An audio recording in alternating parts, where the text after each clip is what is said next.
I'm Shannon Deer, and this is Cheryl Miller, and together we are on a mission. Our mission is to tell the world about women overcomers and the unique skills and attributes that make them incredible. A woman overcomer is someone who has survived or overcome a challenging past like incarceration, substance abuse, poverty, or engagement in the sex trade. For 18 years, I was the executive director of a housing program that served these women before I left to start my own consulting business. The women who lived in our housing program ran a social enterprise. I met Cheryl in 2016 when I was interviewing women who had exited the sex trade for a study I was doing. 60% of the women in my study exited through Cheryl's organization, and their transformations were more dramatic than women from other organizations because Cheryl's approach was different. We are going to talk about that approach and how we captured it in principles that Cheryl implemented in practice and that I discovered in my research. We use stories to illustrate the principles, but we don't share any one woman's story or specific details like their names because we don't feel like it's our story to tell. What we share is a compilation of the many women's stories that I worked with over the years because they are a beautiful example of how a narrative can be rewritten. They show how at times our old selves must die for a new reality to be reborn.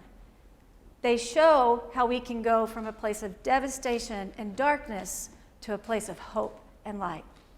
Today we're going to share with you 3 stories that illustrate what we've learned from women overcomers. We hope you'll listen in these stories for what you can do to support women overcomers, whether you are an employer, a volunteer in an organization, or a family member or a friend of an overcomer. The first story I'm going to share is a woman we'll call Dawn. She struggled with substance abuse and she found herself homeless and pregnant. When her sister learned of the situation, she offered to help, but the help came with conditions. The condition was that the woman would have to go back to school to ensure financial stability in the future. The sister would provide a place to live and child care support. 2 months later, the woman goes into labor to discover, surprise, she's having twins. Not only are they twins, but they're 2.5 months premature. So here are these 2 babies born into the welfare system, 2 very sick babies. Most people would ask, what chance in the world do these 2 kids have with a start like that? But that mother was determined to change the story. Monday through Friday, she drove an hour down the road to a neighboring town to go to college in the morning, turned around, drove an hour home, picked up her kids to take care of them. Wednesday, Thursday, Friday, Saturday afternoon, she drove back an hour to that town to her job working in a bar where she got off at 3 o'clock in the morning before going home to pick up her children again. She did this week in and week out until she graduated and became an elementary school teacher. This story so perfectly illustrates the tenacity and grit of an overcomer. Women overcomers are capable of accomplishing so much more than we can imagine. But far too often, we place our middle-class expectations on their situations. Working full-time and taking care of 2 kids, twins, is a heavy load for anyone, and it's even harder for a single mom. Most of us can't even imagine adding on top of that driving back and forth to a different town and going to school full-time. We assume that somebody else wouldn't be able to do that or wouldn't want to do that. But if a woman overcomer is given an opportunity, she will dig deep to find the will and the drive to do whatever it takes to provide for her family. Carmen came to us from the streets after 21 years of substance abuse and engagement in the sex trade. She settled in, got a job, but money was really important to Carmen, and she didn't make that much at work. So she supplemented her income with a side gig making and selling cupcakes.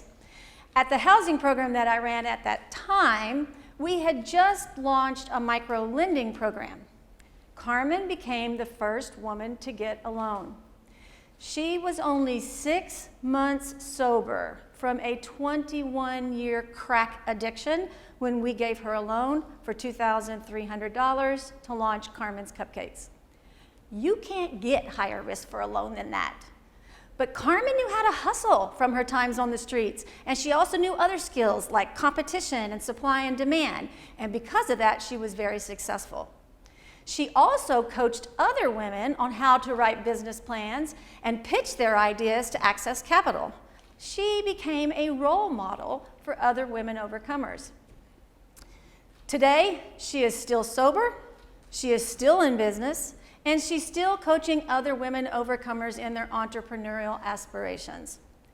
And she was never late on a loan payment, and she paid that loan back early. We learned so much from Carmen's story. We learned about the entrepreneurial skills and a level of perseverance that is truly unique to an overcomer. We also learned about how Carmen translated the skills that she learned in the lifestyle to apply them and be successful in business. But what we want to talk with you about today is a principle that we learned from Carmen's story called survivor leadership. As a survivor leader, Carmen was uniquely positioned to support women overcomers because she was one herself. Carmen could relate to the women and they could relate to her judgment-free. She also provided a model of what they could accomplish in the future. We call this step-ahead mentorship. It's an important pillar of survivor leadership, which Cheryl adopted in the organization that she ran. The social enterprise in Cheryl's housing program was 100% run by women in the home. They got immediate opportunities to lead, and their responsibilities accelerated very quickly. After just 2 weeks in a training program, the women graduated and taught their peers that were starting in that program. And very quickly, they were running everything. It was those opportunities to immediately lead that prepared Carmen to manage a loan with just 6 months of sobriety. Memento Mori, our conference theme, fits the next story perfectly. Remember that she must die.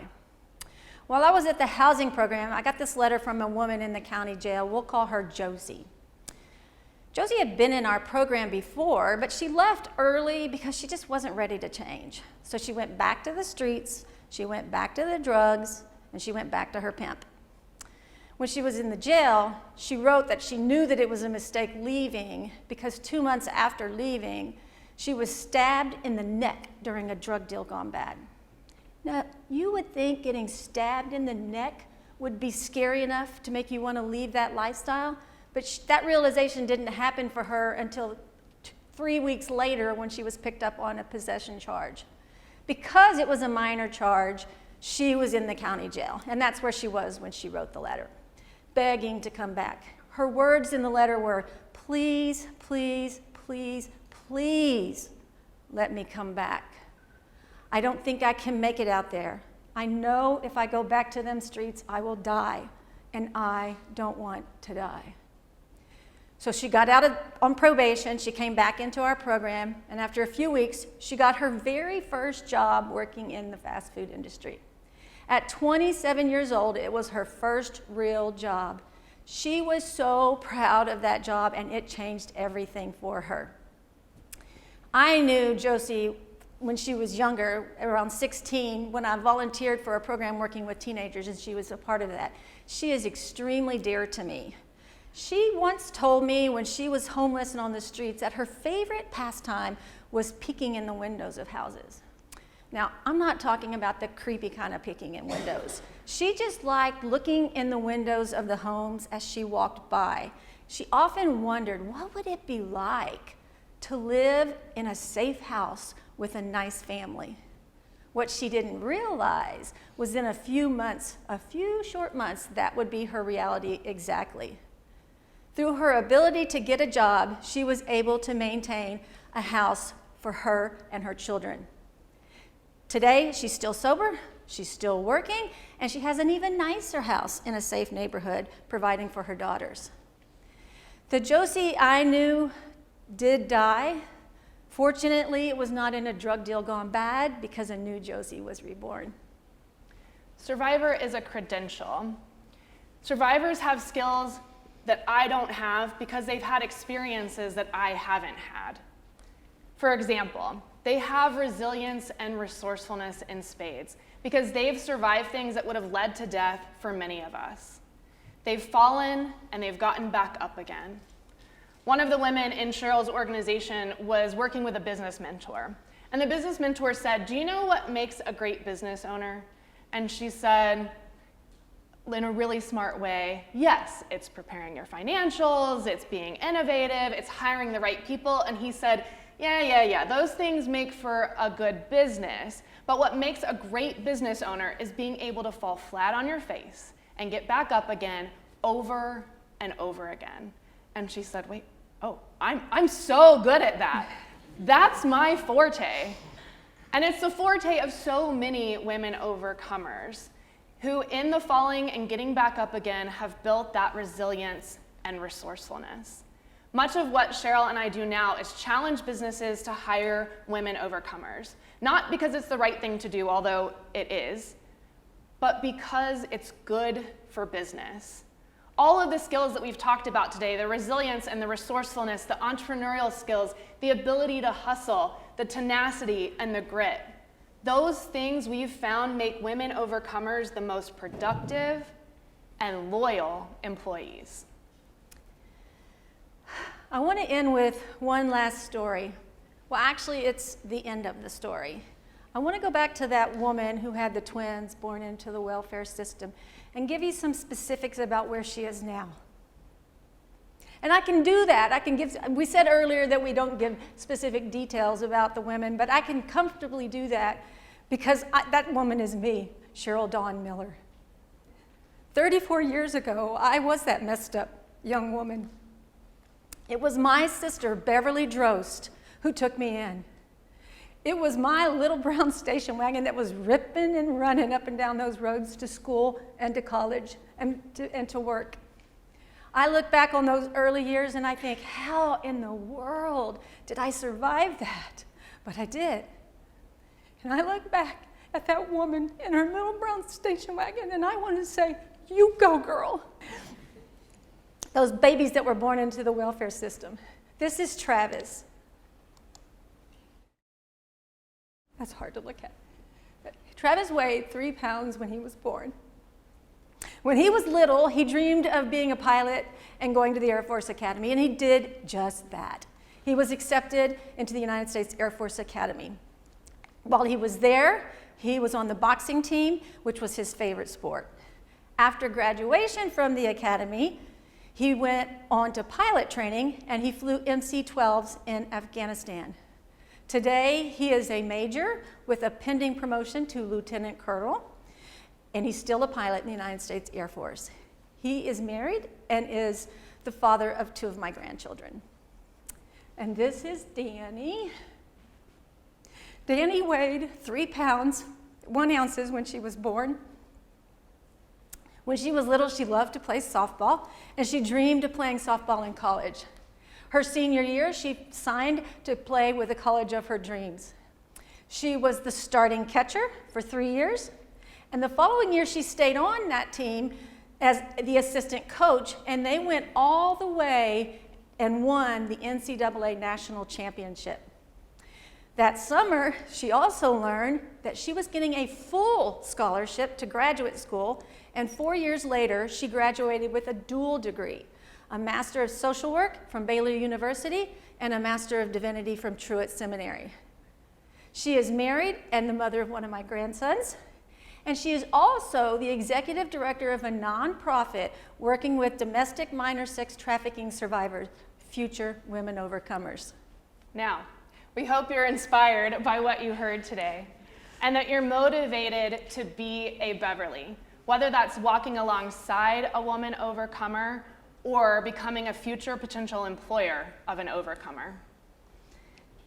This picture of Danny and Travis, with her World Series ring and him with his Air Force Academy ring, provides a different answer to the question we asked earlier, an unexpected answer to that question of what chance do these 2 babies have born into the welfare system? This picture changes the sad answer of probably not much to something much more powerful. This picture says that they have every chance in the world to accomplish any dream they want if we are willing to invest in the power of women overcomers. And by doing that, it only can take one person to invest in an overcomer and to change lives. Exactly. One woman, my sister Beverly Droz, who made an important investment. She reached out to that messed up young woman, and all she knew was I needed help, and she stepped up. I want to show you one last picture. This is Danny and Travis with my grandchildren, Charlie, Vera, and Julian. Because of one woman, my children did not grow up in poverty. And more importantly, their children were not born into poverty. When women overcomers are provided good jobs, or when you're willing to walk alongside other women that are trying to leave a challenging past, you are impacting generations. I can never repay my sister for what she did for me. But if someone leaves here and hires a woman overcomer, or someone here walks alongside a woman like me, I feel like I will have done the best I can to say, thanks, sis. Thank you.